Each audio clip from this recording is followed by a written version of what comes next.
చంద్రబాబు గారు రైతుల దగ్గరికి వెళ్తున్నారు, పొలాల్లో మీటింగ్ పెడుతున్నారు, సామాన్య రైతుల దగ్గరికి వెళ్ళి చాలా సలహాలు ఇస్తున్నారు వ్యవసాయం గురించి. బాగా మేమే మంచి చేస్తున్నామని చెప్తా ఉన్నారు.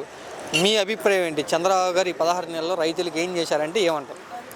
చంద్రబాబు గారు కానీ, డిప్యూటీ సీఎం పవన్ కళ్యాణ్ గారు కానీ, లేకపోతే నారా లోకేష్ గారు కానీ, వీళ్ళ ముగ్గురికి రైతుల దగ్గరకు పోయే హక్కు అయితే లేదు. ఎందుకనంటే రైతులు ఈ రోజున ఏ విధంగా ఉందంటే రైతుల పరిస్థితి, కూడు పెట్టోని వదిలిపెట్టి పాటనెక్కించోడిని అనవసరంగా గద్దెనెక్కించామని చెప్పేసి బాధపడతా ఉన్నారు. ఎందుకనంటే వాస్తవంగా రైతులు ఈ 18 నెలల కాలంలో కూటమి ప్రభుత్వం అధికారంలోకి వచ్చిన తర్వాత ఘోరాతి ఘోరమైనటువంటి విపత్తులు ఎదురైనాయి రైతులకి. ముఖ్యంగా రైతులు ఎదుర్కొన్న సమస్యలు ఏందంటే 2-3 తుఫాన్లు వచ్చినాయి. ఆ 2-3 తుఫాన్లో కూడా ఈ గవర్నమెంటు రైతులకు ఎటువంటి నష్టపరిహారాలు ఇవ్వాల.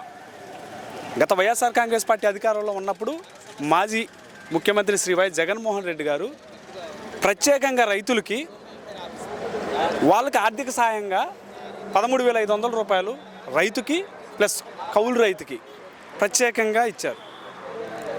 రైతుకి ఏదన్నా పంట నష్టం జరిగితే ప్రత్యేకంగా దానికి కొంత నిధులు ఏర్పాటు చేసి ఆ రైతులకి పంట నష్టపరిహారాలు డబ్బులు ఇప్పించిండు. మళ్ళీ ఉచిత విద్యుత్తు 9 గంటల విద్యుత్తు ఇచ్చాడు.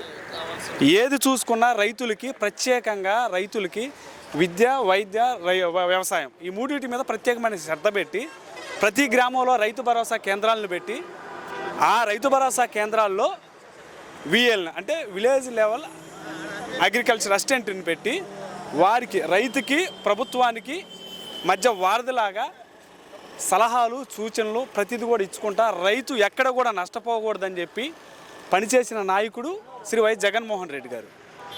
అందుకని ఈ రోజున గతంలో వైఎస్ జగన్మోహన్ రెడ్డి గారు ప్రభుత్వంలో ఏ విధంగా నష్టపరిహారాలు అందించారు, ఈ కూటమి ప్రభుత్వం వచ్చిన దగ్గర నుంచి ఈ 18 నెలల కాలంలో రైతులకు ఎటువంటి నష్టపరిహారాలు అందించారనేది ఒక లిస్టు తీసుకుంటే శూన్యం, ఏమి లేదు.